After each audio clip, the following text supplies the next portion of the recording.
de juego en el Club Olivolaro, en ocasiones he estado con la selección española y he jugado también en otros equipos de Superliga como en Menorca o en Burgos.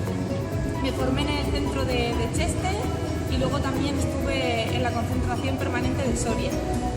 Y nada, ahora solo quiero deciros que voy a participar en el campus de Xàtiva, tengo muchas ganas de estar allí con vosotros, vamos a pasárnoslo bien, a entrenar duro y a trabajar mucho. Espero que vengáis y que lo disfrutéis.